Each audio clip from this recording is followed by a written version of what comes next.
بسم اللہ الرحمن الرحیم کنتم خیر امت اخرجت للناس تأمرون بالمعروف وتنہون عن المنکر صدق اللہ العظیم وقال النبی صلی اللہ علیہ وسلم قولوا لا الہ الا اللہ دخل الجنہ او کما قال علیہ الصلوۃ والسلام۔ محترم بزرگوں، دوستو، عزیز ساتھیوں، اللہ تبارک و تعالیٰ کا بے حد احسان و کرم ہے کہ اللہ تبارک و تعالیٰ نے ہم سب کو اس دنیا میں ایمان والا بنا کر بھیجا ہے، اور اللہ تبارک و تعالیٰ کا بے حد احسان و کرم یہ ہوا کہ اللہ تبارک و تعالیٰ نے ہم سب کو جو ہے ایمان والا بنا کر ایمان پر چلنے کی توفیق عطا فرمائی۔ یہ سب سے بڑی بات ہے، ورنہ اللہ نے مسلمان تو ہر ایک کو بنایا، لیکن ایمان پر چلنے کی توفیق بہت کم کو ملتی ہے۔ کوئی مسلمان تو فرقہ بدل کے، فرقہ چینج کر کے جو ہے دوسری جگہ چلا جاتا ہے، کوئی مسلمان یہیں رہ جاتا ہے، کوئی مسلمان یہاں رہ کے بھی ہمارے نمازوں میں پابندی نہیں کر پاتا، کوئی مسلمان یہاں رہ کے بھی جو ہے دوسرے اعمال میں، روزے میں، رمضان میں پابندی نہیں کر پاتا ہے۔ تو اللہ کا بے حد احسان و کرم ہے کہ اللہ نے ہم سب کو نمازوں سے، روزوں سے اور دیگر اذکار سے جو ہے ہمیں پابند کیا، اور انہوں نے جو ہے ہم سب پر یہ رحمت فرمائی کہ ہم ایمان پر قائم ہیں۔ تو عزیزو، میں نے قرآن کریم کی ایک آیت تلاوت فرمائی ہے، تلاوت کی ہے، کنتم خیر امت اخرجت للناس تأمرون بالمعروف وتنہون عن المنکر وتؤمنون باللہ۔ تو میرے عزیزو، اس کا مطلب یہ ہے کہ تم بہترین امت ہو۔ کیوں؟ اخرجت للناس تأمرون بالمعروف، تم لوگوں کے لیے نکالی گئی، یعنی لوگوں کو اچھے بات کا حکم کرتی ہو اور بری بات سے روکتی ہو، ٹھیک ہے؟ تو تأمرون بالمعروف وتنہون عن المنکر وتؤمنون باللہ، اور تم اللہ پر ایمان رکھتی ہو۔ تو عزیزو، اس کا مطلب یہ ہے کہ ہم یہ نہیں کہ دنیا والوں کو ہم نصیحت کرتے پھرتے ہیں تو اللہ نے ہماری جو ہے تعریف فرما دی، اللہ نے ہماری جو ہے تعریف و توصیف کر دی، نہیں، بلکہ اس کا مطلب یہ ہے کہ جو انبیاء علیہ الصلوۃ والسلام کا کام، جو رسولوں کا کام، جو پیغمبروں کا کام ہم تک پہنچایا گیا ہے، اس کو کرنے والے ہم ہیں۔ اسی لیے اللہ نے ہماری تعریف فرمائی کہ تم اللہ کی راہ دکھلانے والے ہو اور شیطان کی راہ سے بچانے والے ہو، یعنی اس سے لوگوں کو دور کرنے والے ہو، ہٹانے والے ہو، ان سے لوگوں کو منع کرنے والے ہو۔ تو یہ ہے اس کا اصل مقصد ہے، اس کا اصل مطلب۔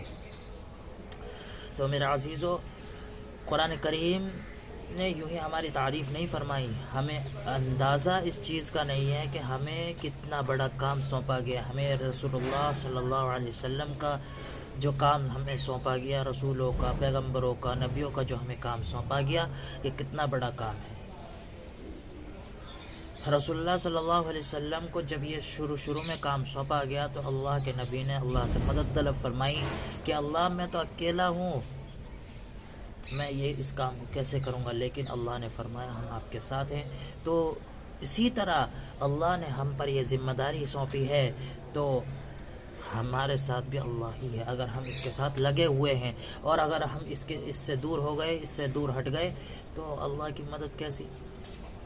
لیکن اللہ کے وعدے تو صرف اللہ کی مجلسوں میں ہے نا، دنیا کی مجلسوں میں تو نہیں ہے۔ تو اسی لیے جو چیزیں اللہ نے ہمیں دی، جو ذمہ داریاں اللہ نے ہمیں عطا فرمائی، ان ذمہ داریوں کا ہم پر حق بنتا ہے کہ ہم ان ذمہ داریوں کو اچھی طرح ادا کریں، ہم ان ذمہ داریوں کو اچھی طرح پورا کریں۔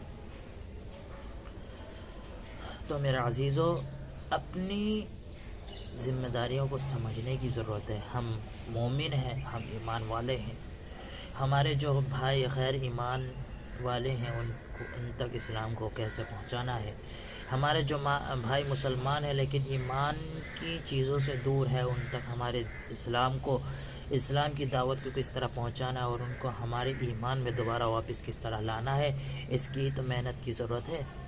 اور اسی کے لیے جو ہے ساری دنیا میں جماعتوں کی اور مدارس کی جو محنتیں چل رہی ہیں وہ اسی کی تو وجہ سے ہے. اس کے علاوہ اور کون سی وجہ ہو سکتی ہے؟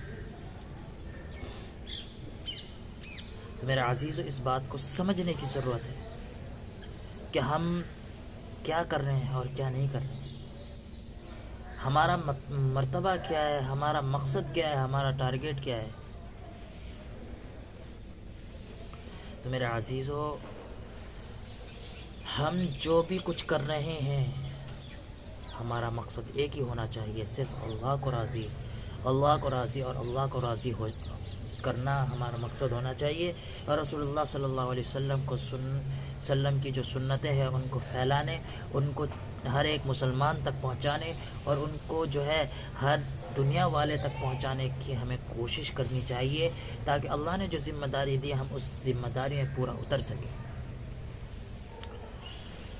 عزیزو یہ میں الفاظ میں نہیں سمجھا سکتا کہ کتنی بڑی ذمہ داری اس امت کو ملی ہے.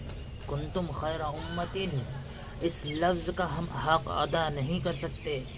اخرجت للناس تأمرون بالمعروف وتنہون عن المنکر، کہ یہ الفاظ جو اللہ نے ہم پر فرمائے، اللہ نے ہماری یہ تعریف جو کی، اس تعریف کا مطلب کیا ہے کہ اگر اسلام کے لیے جان دینے کی بھی باری آ جائے تو ہم پیچھے نہ ہٹیں، اور اسلام کے لیے جان دینے کی باری آنے کے بعد اگر ہمارے جسم کے لوتھڑے بھی یعنی ٹکڑے ٹکڑے بھی ہو جائے تو بھی ہم پیچھے نہ ہٹیں، ہم ہچکچائیں نہ. یہ ہمارا اصل مقصد ہونا چاہیے. میرے عزیزو ہمارے بہت سے بھائی آج کل ایسے ہیں جو جماعتوں کو اور ایسی تنظیموں کو جو اسلام کے ہر ایک رکن کو پھیلانے کی کوشش کر رہے ہیں، ہر ایک کام کو، ہر ایک عمل کو جو ہے پھیلانے کی کوشش کر رہے ہیں اور پھیلا بھی رہے ہیں. ان کو جو ہے الٹا سیدھا بولتے ہیں، ان کو جو ہے ان کو ایسے الفاظ بول دیتے ہیں جن کی ہم امید بھی نہیں کر سکتے. تو میرے عزیزوں، میرے پیاروں، میں ان سے ضرور درخواست کروں گا کہ ان جماعتوں کو، ان تنظیموں کو برا کہنے سے پہلے ان کے اندر گھس کے دیکھ لو. کم سے کم اگر آپ ان کے اندر نہیں گھسنا چاہتے تو انہیں برا بھی نہ کہو، انہیں الٹا سیدھا بھی نہ کہو کہ یہ ایسے ہے ویسے ہے. نہیں، اللہ کے نبی کا جو کام تھا وہ اسلام کو پھیلانا تھا. طائف کا وہ منظر یاد کیجئے کہ جب طائف والوں نے میرے اور آپ کے نبی پر جو ہے پتھر برسائے تھے، میرے اور آپ کے نبی پر جو ہے گلی کے گلیاروں کو یعنی گلی کے آواروں کو چھوڑ دیا تھا تاکہ وہ ہمارے نبی پر پتھر برسائے اور ہمارے نبی کو لہو لہان کر دیا تھا. اس وقت کو یاد کرو کہ میرے نبی نے جب لہو لہان ہونے کی حالت میں بھی بد دعا نہیں دی تھی. تو ہم میرے عزیزوں ان جماعتوں کو، ان جو تنظیموں کو جو چل رہی ہیں ہمارے درمیان، ان کو ہم برا کیسے کہہ سکتے ہیں؟ کم سے کم وہ کوشش تو کر رہے ہیں. میرے عزیزو اللہ نے فرمایا کہ اگر کسی نے رائے کے دانے کے برابر بھی ہم ایمان لے کے حاضر ہو گیا، اگر کوئی رائے کے دانے کے برابر بھی ایمان لے کر کے حاضر ہو گیا تو اللہ فرماتا ہے میں اس کی بھی بخشش کر دوں گا. تو میرے عزیزو اس بات کو سمجھنے کی ضرورت ہے کہ ہم کہاں ہیں اور ہم کہاں پہنچ گئے. ہمیں اللہ نے کیا حکم دیا اور ہم کس حکم کی اور کس کام کی جو ہے ہم تکمیل کر رہے ہیں. تو یہ ہمیں سمجھنے کی ضرورت ہے.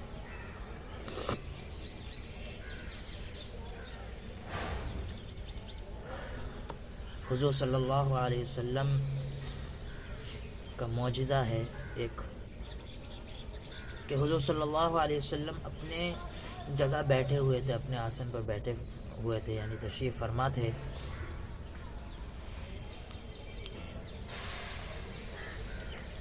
تو ابو جہل آتا ہے اور ہاتھ میں کچھ کنکریاں لی ہوئی ہیں. تو ابو جہل نے کہا کہ اے محمد، اگر تم نبی ہو، اگر تم رسول ہو تو اس بات کا ثبوت دو کہ میرے ہاتھوں میں کیا ہے. ہمارے نبی نے فرمایا کیا میں بتاؤں یا وہ چیزیں خود بتائیں گی جو تمہارے مٹھی میں ہے، تمہاری مٹھی میں ہے، تمہارے ہاتھوں میں ہے، یا میں بتاؤں کہ میں کون ہوں کہ وہ چیزیں خود بتائیں گی کہ تمہاری مٹھی میں جو چیزیں ہیں کہ میں کون ہوں، میں کیا جو ہے میرا کام ہے. تو میرے عزیزو بس اتنا کہنا تھا کہ اللہ کی قدرت اور رسول اللہ کا معجزہ کہ ہاتھ میں جو کنکریاں تھی وہ بول اٹھی اشہد ان لا الہ الا اللہ اشہد ان محمد عبدہ و رسولہ، کہ اللہ کے سوا کوئی معبود نہیں، اللہ کے سوا کوئی عبادت کے لائق نہیں، اور گواہی دیتا ہوں کہ رسول اللہ صلی اللہ علیہ وسلم اللہ کے رسول اس کے بندے ہیں۔ بس اتنا سننا تھا، لیکن پھر بھی وہ کمبخت ایمان نہیں لایا۔ وہ کنکریاں بول اٹھی، وہ کنکریاں چمک اٹھی، لیکن ایمان پھر بھی کمبخت نہیں لایا، اور اللہ نے اس کو ایسی موت دی کہ جس کا ہم تصور بھی نہیں کر سکتے، کہ اس کی ساری سرداری مٹی میں مل گئی، اس کی ساری جو اکڑ تھی وہ مٹی میں مل گئی۔